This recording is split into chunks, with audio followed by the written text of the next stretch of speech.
culummadu in la caayo miyay bannaan tahay? Ma bannaano in la caayo culummadu. Sabab ay u bannaaneen luxuumul culamaa'i masmuuma. Culummadu hilibkoodu waa mid sumaysan. Man shammahaa marid.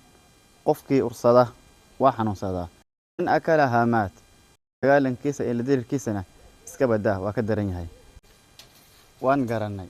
Waxay halka ku gaareen oo ku mutaysteen in la caynin oo hilibkooda uu noqdo mid sumaysan. Hum warathatul anbiya waa kuwii dhaxlay ambiyadu. Maxay ka dhaxleen? Diinan wa cilman. Cilmi iyo diin. Midda labaad xamalatul cilm waa kuwa xumbaarsan cilmiga. Midda saddexaad hum xafadatu shariica waa kuwa xifdisan diinta rabbi iyo shareecada islaamka.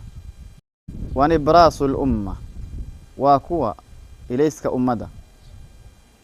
Maxaa u jazaa maxaa sugahayo qofka culummada caayo ee wax ka sheegaya tacniyad dura aakhiro waa iyo aakhiro seeg baa ku dhacaya qaatimo xumo ayaa ku dhacayso qofkaas isaga maxay inaga mudan yihiin ikraamid maamuusid sharfid qadarid intaas ka mudan yihiin iyo ka badan nabiga sallallahu alayhi wasallam wuxuu yiraahday inna min ijlaalillahi ikraamu dhi-shaybati al-muslimi wa haamil al-qur'an.